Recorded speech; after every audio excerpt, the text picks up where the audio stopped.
Hello, you guys, and welcome to the podcast. I am really excited about recording this. It's really funny that, I won't go into all the details, but basically this last week of putting together all the pieces of this, making sure that I felt really good about like our launch plan, what we're going to be talking about in the episodes, it kind of brought me back to a lot of different times in my life where anytime I've launched anything, I tend to way overthink every single detail that most people don't care about.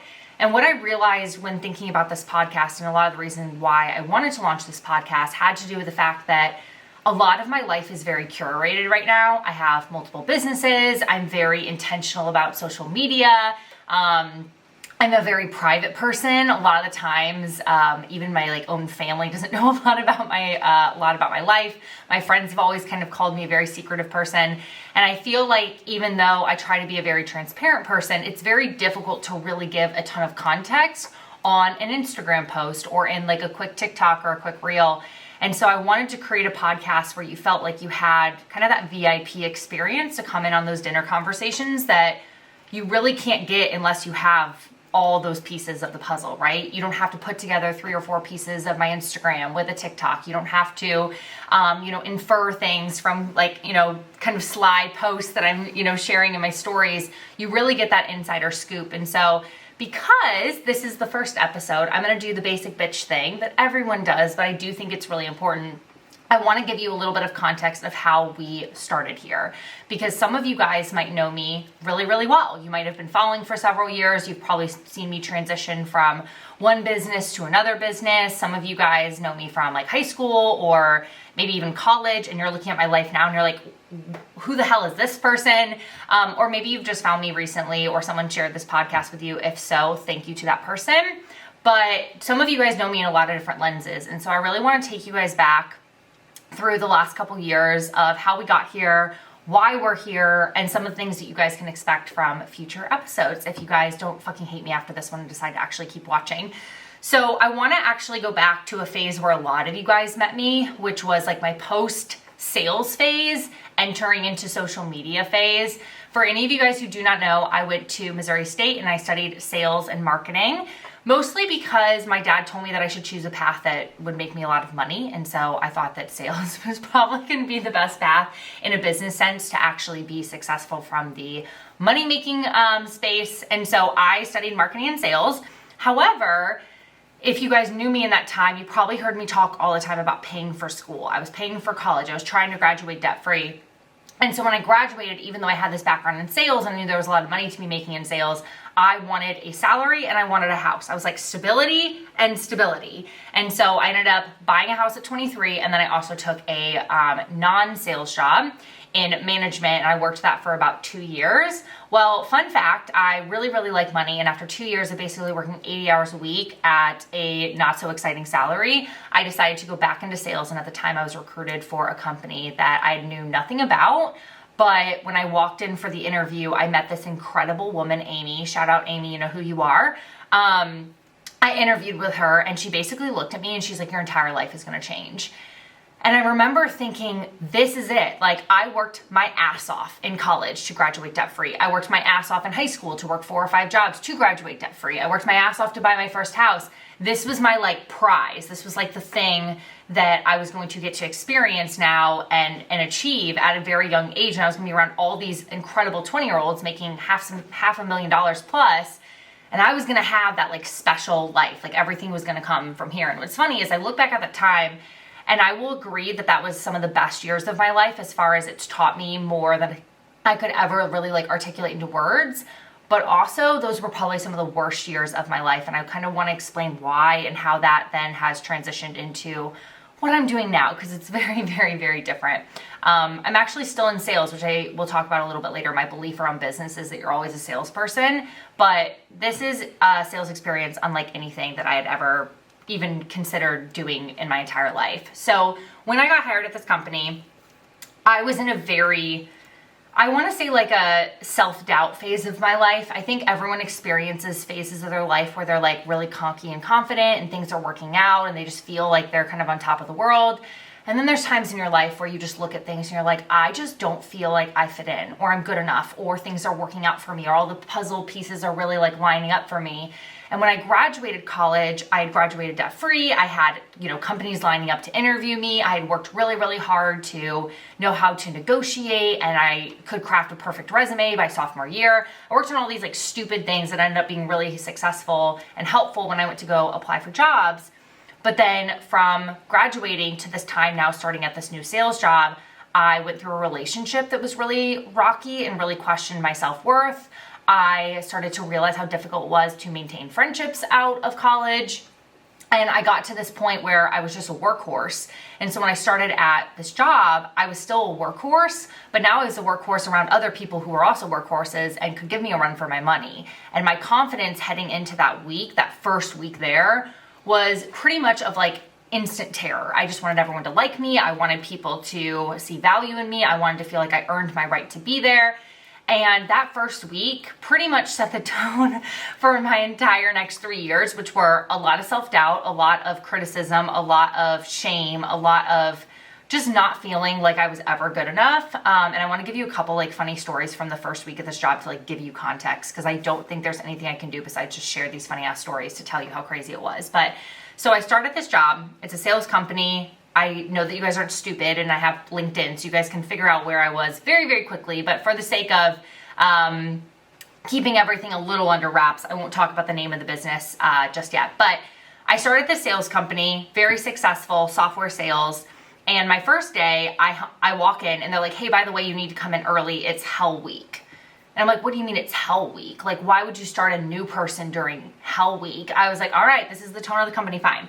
And Hell Week basically was like prospecting and sales calls, I think every day or something like that. And then everyone had to work from like 5 or 6 a.m. to like 10 p.m. Like I was just like, okay, this is fine. I can do this. I can work a lot of hours. The problem is when you have shit to do, your day kind of moves very quickly. When you're in training and everyone else has shit to do and no one's going to stop to help you, you kind of just sit there being really fucking confused and then starting to question your entire life the entire day. So by Monday, I basically left being like, I don't really know what's happening. No one seems to want to talk to me at all. And at the time, I didn't know this. I'll get into the second. My boss, who I just basically wanted to quit my job for because I was so excited to work for, was being considered for a promotion. So she was like talking and in her office a lot. Like basically no one was around. So my first day was a little bit, kind of crazy. Then my second day, we're at the end of the day, we had a really productive day or sales or something good happened. And they're like, we're going to let you guys leave a little bit early, but we're going to huddle up in the conference room before we do that. So we're in the conference room, we're having conversations. And one of the things that my boss was talking about was how like highly qualified all of us were to be there. And it was kind of a good conversation at first because I was like, yep, I earned my right here. This is all good.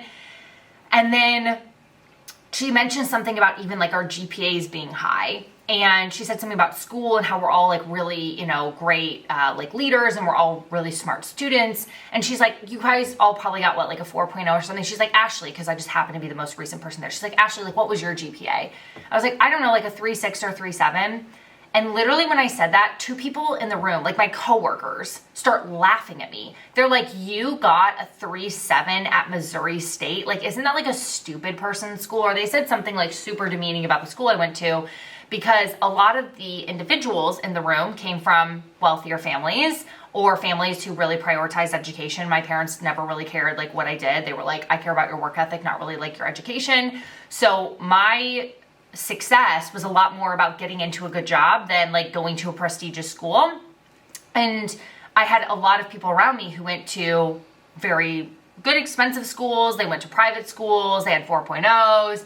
And I'm sitting there and I'm basically being laughed at by my new coworkers about a very good GPA that I earned and was until that day, very proud of. So I get into my car and I basically just cry the entire way home. And I'm like, what the fuck did I just do? Like I left a good job. I left a good company that people know about to now work at this newer company that's a sales company, that's a software company. I don't even know what I'm doing. And that really dictated the following 3 years of my life, as you can imagine. That's how we started it, so it didn't end very well either. But what's good about this job is that I learned a lot about sales, and I learned a lot about business, and I also got very good at like public speaking and just having conversations with people throughout the next couple years. So the first year was a lot of learning. I was a hustler, so thank goodness I kickstarted my time at the business very well. I was a top new sales rep my first year, and then the following year I kind of started to get my stride, and I was actually one of the top reps for the entire country. So clearly I was doing well, but as I got obsessed with proving to my colleagues that I was good enough, proving to my new boss, because my boss Amy did get a promotion that week, so she also left me the next day. For 3 days she like wasn't in the office, and I didn't find out until Friday that she had already moved to like a new city, and they didn't tell me. So that was a really interesting first week. So I got a new boss the next week. I was very adamant on impressing him, so I kind of did like all the above and beyond things. I would clean the office, I would like order shit for the team. Like I was very invested in proving my worth when I was there. So I did that for 2 years. Well, when you're doing that and you're working sometimes 5, 6 a.m. until 9, 10, 11 o'clock at night, you really don't have time for anything else at all. And so one of the things that used to be very important to me was my friendships and my relationships. And pretty much at that time, everything in my life was very transactional. It was like I was at work. So if my friends were over, I was on my phone looking at work. If I went to breakfast with a friend, I was checking emails while at work, or I was in like my company text thread. Like I just never was actually fully present. One, I know my friends were really pissed off at me during that time. And two, I just didn't feel like I had anyone to really call about anything outside of work. Like there was no joy in my life outside of work. My best friend at the time lived in Kansas City, so I really couldn't see her very often. I had other friends that were working like completely different hours than me. My one friend was a nurse, so she was working overnights when I was working all during the day. So there was many days where either I'd get like, you know, a huge sale at work, or when I would win, you know, a contest or something good would happen, or I would just be in a good mood. And it might be even like a Saturday morning where I decide not to go in the office, and I would look down at my phone and I was like, I don't have a single person to call. Like I don't have a single person right now who, one, I think wants to spend time with me, or two, could spend time with me. And it was a very like lonely time in my life. And so going through that, I felt that heaviness. And by 2019, there was days where I was literally sitting like just crying, being like, God, please give me a friend. Like, please give me a fucking friend that lives in St. Louis, that would want to spend time with me, that appreciates me, all these things. And it was a really heavy time in my life. And so around that period, I actually met a girl at my parents' church. And her and I were talking, and she's like, well, I'd love to start a Bible study. And I was like, I don't know anything about the Bible. That's not my thing. So I was like, I don't know about that. But I was like, how about you lead that? And maybe on like Mondays, I could do like a fun thing for the girls. We could do like a bachelor night. So here I was, I didn't have any friends. And now all of a sudden I'm hosting people on Monday nights for a bachelor night and Tuesday for a Bible study. And girls started coming over, and all of a sudden I started having friends, which was amazing. And around that time, I realized that I was much more fulfilled from my friends than anything to do with my job. Like, kind of worked out perfect, right? Because now I have all these friends and I have women coming over. And also what was incredible about this time is my friends that were coming, or women that were coming for Bible study, I didn't really actually know most of them, so I won't really call them friends, but they would bring their friends. And then this person would come in, and actually one of my closest friends to this day, Abigail, literally I remember walking in, she just walked into my house one time. She's like, I'm here for the bachelor night. And we became best friends from that. So my entire life kind of started to shift at this point, where I realized that there was a lot more to life than work. There was a lot more to life than money. There was a lot more to life than success. And at that time, I decided that that had to be a priority to me. Now, it took me a little bit of time to actually understand what good friendship looked like. I'll talk about that in a minute as well. But I did see progress. I saw balance. I saw that I had things to do on a weekend. And so 2019 started to be a transformational year for me. Me and my best friend went to New York for a vacation. I was literally forced to go on a vacation, but it was the best 4 days of my entire life, still to this day. Went to New York. I went to Nashville for my birthday. Like, things were starting to look up. And I also had one of the most successful years at my job. And that was the moment where I was like, maybe I can actually have it all. So at this point, things are going really well. We're heading into 2020. You guys can probably know where I'm going with this, but I started to realize that even though my numbers were good, life does not always just keep going up, right? So my friends started to get really busy. Things got really crazy. My job, although things had gone really well in 2019, I was heading into 2020. just exhausted my pipeline. You guys are familiar with like sales terminology, and we're heading into 2020 and I am like burnt out because I used to just prioritize my job, sleep, nothing else. Now I'm doing the job. Now I'm doing all the things here. I'm trying to host all this stuff. And I go into 2020 in this phase of burnout, but still very optimistic that I can like figure things out. Well, at that time, I started having conversations with my boss and my boss's boss about promotions, next steps. I was feeling really good about myself. I was kind of starting to have like my mojo back. And I was basically being told that we needed me at our office to continue the success. And there was people out for maternity leave and there's people out for all these different things. And the things that I had worked for at that point were probably not going to happen because like they just couldn't afford to let me leave. And I remember feeling a lot of bitterness around that. I was also heading into the year again, just exhausted my pipeline. I was starting off sales a little bit low, and all of that like fear that I was not good enough, I just remember it like hit me like a ton of bricks. So we're going into February and going into March, and I'm burnt out again. My friends were a lot busier that year, and I pretty much was back to spending every weekend alone. We also decided the bachelor nights was a lot every single week, so we discontinued that, and things just got a little bit more inconsistent in my life. So when it got to March of 2020, wow, that's a long time ago now that I'm saying that. When we got to March of 2020, I just got to this point where I said, maybe I just need to quit, or I need to like completely do something different because I am so burnt out and so tired. Like I don't see anything getting better. And that weekend, my friend and I were actually supposed to go on vacation to Chicago. So I told myself that that was going to be my reset button, and that after we left from Chicago, I was going to feel better. Well, we never made it to Chicago because instead of my vacation to Chicago, I got coronavirus, aka it came into everyone's life when we were basically told to shut down everything and go into just like hiding in our homes, going into quarantine. And we didn't go to Chicago. I'm sitting home alone. Everyone's sitting home alone. And I'm thinking, okay, well, maybe I was meant to go to Chicago. We were just meant to like sit at home and reset that way. Now, thank goodness, till this day, I did not actually have COVID. But you guys know, even if you didn't have COVID once, twice, three times, whatever, I know some people are on like their fourth round at this point. It still impacted everyone like substantially. And for me, again, I was looking for that like breather. I was looking for that like, okay, I can do this, like I can keep pushing forward. And so when we were forced to go into shutdown, I thought I was being rewarded with like this 2-week vacation, because that's what everyone said. We're gonna quarantine for 2 weeks, and after 2 weeks, everything's gonna go back to normal. Well, 2 weeks became 4 weeks, a month, 2 months, and after about 8 weeks of literally not seeing another freaking human being, sitting at home alone every single day, I started to lose my fucking shit.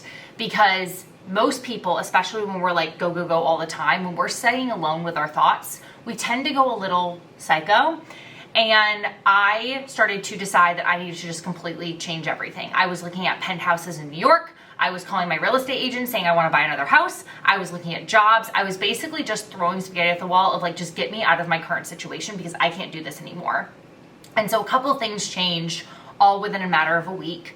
I decided that the current job I was in was not worth the stress. I had made the money, I'd had the success, and I knew that my abilities were higher than they were several years ago, and I could go find something better that would give me breathing room and would also still make me feel like I was successful. So I looked at new jobs, and I decided that week that I was going to quit my job and I was going to go elsewhere, and I was going to figure out what my path was. And then I also ended up buying a house, and you guys are actually looking at it. It's right behind me. If you guys happen to be watching this on YouTube, we are down in my basement. I thought the poker table was a nice touch. So for a little ambiance during our podcast episode together. But I moved into my house and I quit my job. And at that point I said, all right, well now I've given up this dream that I worked so fucking hard for. And now I have a fucking huge ass mortgage payment, and I have 5,000 square feet to furnish, which is going to cost me, a casual $100K. What do I do now? And anytime you make a really big decision in your life, one of my best friends just quit her job to go full-time in her company. She quit teaching. I have another friend who's, just had 2 kids, and she's like, her entire life has changed. Like, whenever you completely pivot your life, sometimes you feel amazing, and then other times you have that moment where you're like, I might have just completely destroyed everything. And because I had worked so hard to be successful and to have this big bank account and all these things, I felt like other material items or other shiny objects would like fill that void. when actually I had to basically come from like myself and trusting myself and following my own passion and kind of like finding my voice over the next couple years. When I moved from sales back into more of a management job, because I just wanted some stability. First of all, that job was genuinely the worst fucking thing I did for about 2 years. I hated it. I hated the company. Again, you LinkedIn little stalkers, you guys can figure out pretty quickly where I went. But I hated all of it. It was the worst 2 years of my life, just being like completely just thrown into bullshit every single day. But the thing that it gave me was time. So I was working a solid 9 to 5, which meant 40 hours a week, not 100 hours a week. And I worked a little bit later in the day so I could actually wake up every single morning, and I was putting together things in my house. I was furnishing things. I was just kind of creating this oasis for myself because, again, we're still in COVID. So I'm going to work every single day in person with a mask on, coming back into an unfurnished 5,000 square foot home and trying to furnish it. And all my friends are still kind of in their own world. So I kind of had time to myself to think and process. And I decided in 2020, I was like, in 2 years, I'm going to be running $1 million company. I'm not going to be working for another single person. They are not going to tell me if my sales goals are good or my production is good or if I need a cold call anymore. I'm not going to listen to anyone, and I'm going to figure this shit out. And thank fucking God that's actually what happened. But it came from me at that time realizing that my unhappiness was not having a job. My unhappiness was not being in sales or not being in sales or being in a certain house or not. It was the fact that like my life was not my own. My life was determined on other people's beliefs of me, other people's determination of what success looked like. My dad was a really influential person growing up, and he always cared about how much money I was making, or at least made me feel like that was really important. So when he started me making a lot of money in sales, I got a lot of validation in that, which kind of pushed me through when I really didn't want to be pushing through anymore. That was really a pivotal time for me. And so around that time, I started getting a little bit more acclimated with social media. I want to give a shout out to my best friend Lauren, who is one of those types of people who just happens to find every funny or weird or entertaining video on the internet. So prior to me being on TikTok, she would send me a TikTok every single day. And I remember being like, what a waste of fucking time. I hate this app. I'm never going to like want to be on this app. And now fast forward like 3 years later, the app has made me like well over $1.5 million. So that's really funny. But I started getting videos from her. I started seeing people post about their businesses on social media. And because I had some free time, I started learning a little bit more about the social stuff, like marketing. And I came from a marketing and sales background, but I just don't think I realized how powerful the internet was. Well, around that time, I started seeing a couple of people talk about finance tips and struggling with finance. And because I was always a career girl and I was very intentional with the financial decisions I made, I paid for college. I bought 2 houses at this point. Now I was 27 going on 28. I was like, I can help these people with finance. So I started responding to questions online. Like there was this one girl, it was the first video I ever posted that went viral. And she, was working at Target, and she's like, I'm 22. Like, how much money should I have in savings? And I responded to her. And at the time I had heard people use the word coach a lot. So I was like, yeah, I'm a finance coach. And all of a sudden I had 20 people in my inbox saying, how do I work with you? Well, I didn't really know what that meant. So I basically just put an application on my website, or like on this fake website that I built in like a day. And I was like, finance coaching application. And I was hopping on sales calls, was super comfortable running sales calls. And I signed 18 clients in 2 weeks while working a full-time job. And I made $13,000 in about a week and a half. And I remember saying, wait a second, this can't be this easy. It can't be this easy. I used to sell a $120,000 client to make $13,000. I just made it in a week and a half in my pajamas while working also a 6-figure job. Like this can't be easy. It can't be this easy. And so that's really when everything in my life changed. And at this time, I was about a year and a half into corporate. So this was going into like 2022. And I was like, it can't be this easy. Like there's no way. So then I started doing that for several months. And I found out that there was this thing called mentorship, like business coaches, didn't know what that was. And I hired my first business coach. And 2 or 3 weeks later, I started really getting traction on TikTok. And all of a sudden I was getting 100 applications. And I looked down at my bank account about 6 months into doing this. And I was like, I have literally made 6 figures in 6 months while working a full-time job just teaching people what I learned through my life experiences.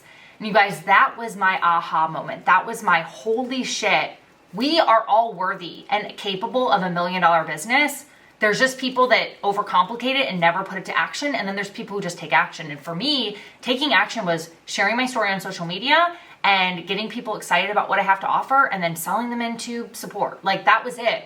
So at that point, I really started to take my business knowledge and apply it. I was thinking more about like an offer suite. I was making my offer more scalable, and I can get into a lot of business stuff in a lot of different episodes. I know a lot of you guys want more of this, so I promise more is coming. And at that point, then people were asking me about how to grow on TikTok and how I grew my following. And a year later, then I had launched By the Blazer. So now I have basically nearly $1 million company in finance. And I now have running a second company. And all of a sudden, I've started to just find my place of realizing that you don't need to go buy a big building and serve pancakes to make $1 million. You don't have to, you buy all this software or build a website. In fact, most of my clients now don't even have websites and they're making $50,000, $60,000 in a month. You don't have to have any of that shit. You just need you. And my greatest asset for years was me, but I let other people's opinions of me determine what I was really value, or the amount of sales that I made determine my value. I was worthy and capable of $1 million business this whole fucking time. And I don't say this to brag to you guys. I say this because it actually can be this fucking simple.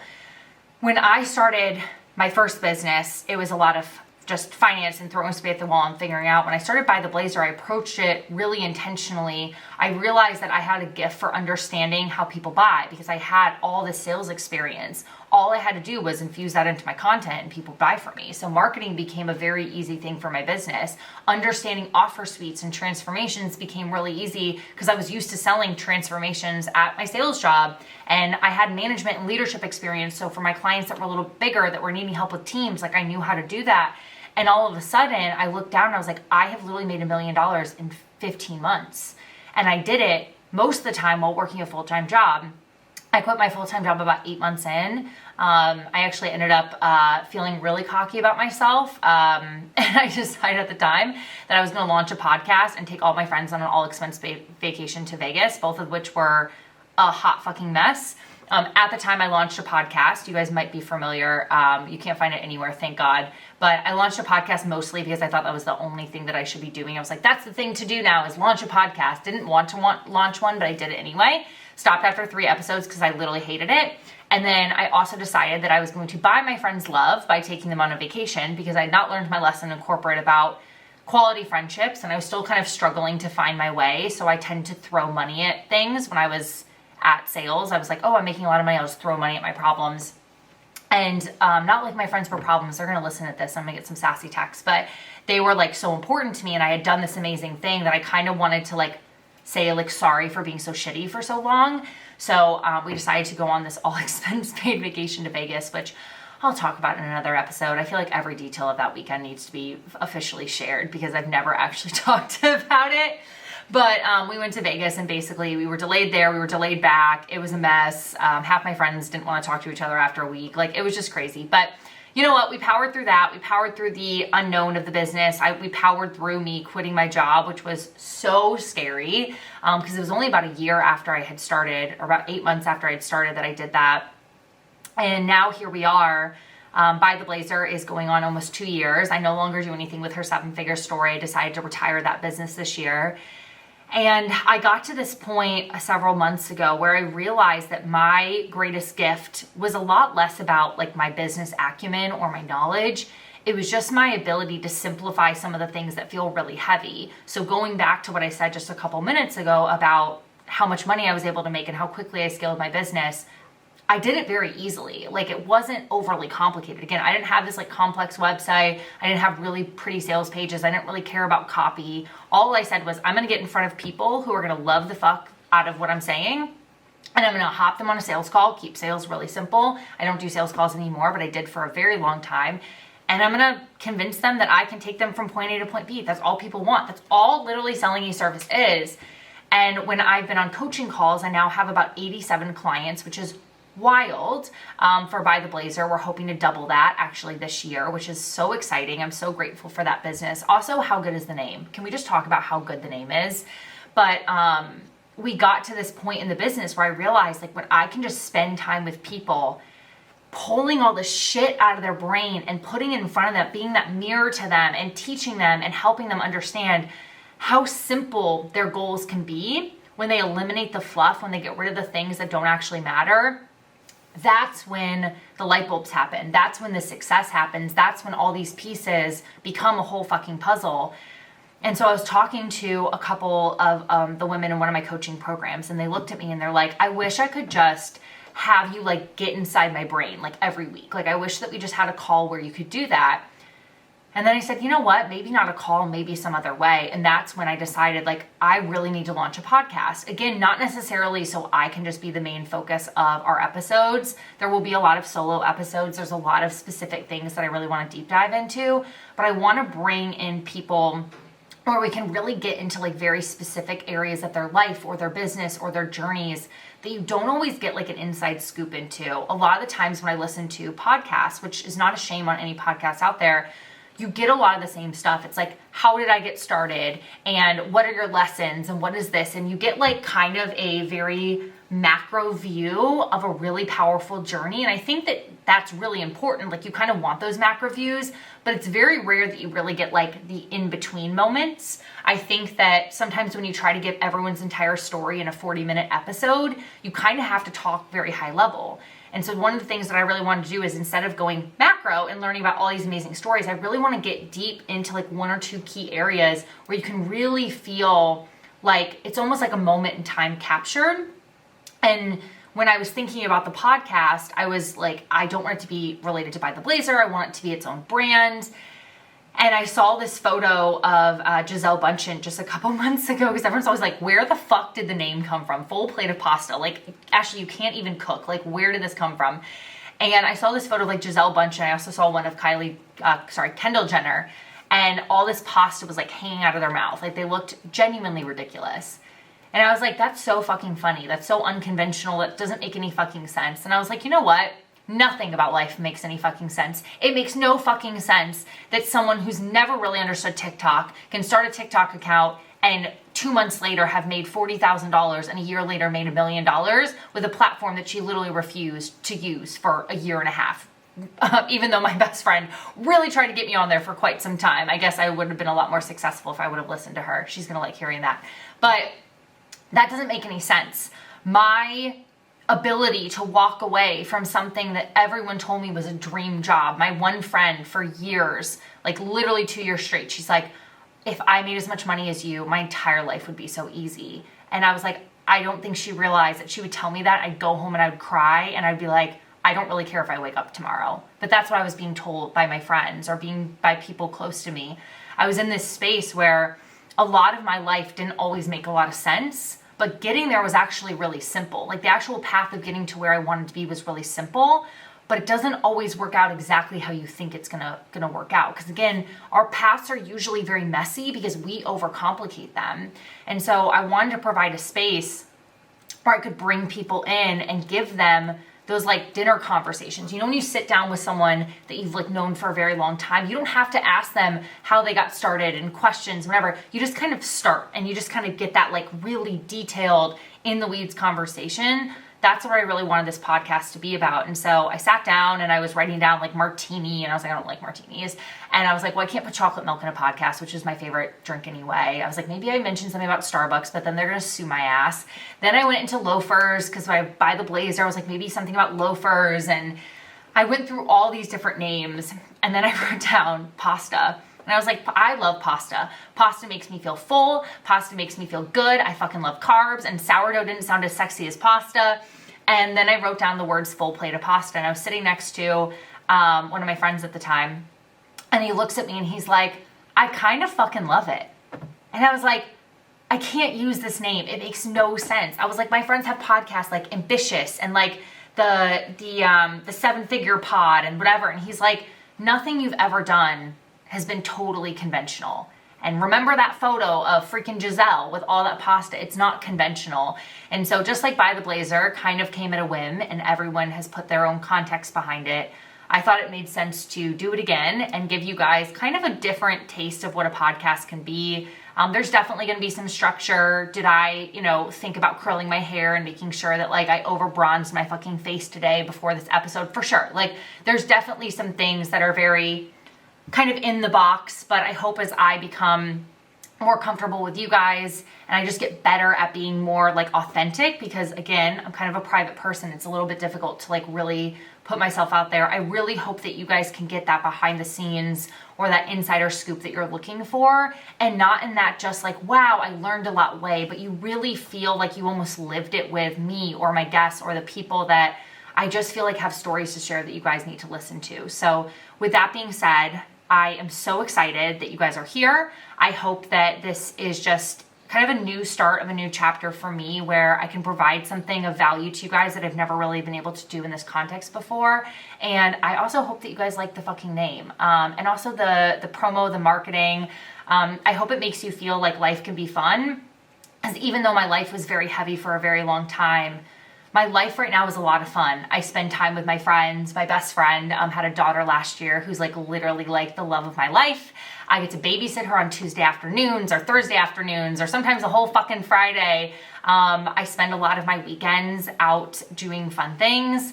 I get to love on my clients, and just every part of my life has just completely transformed.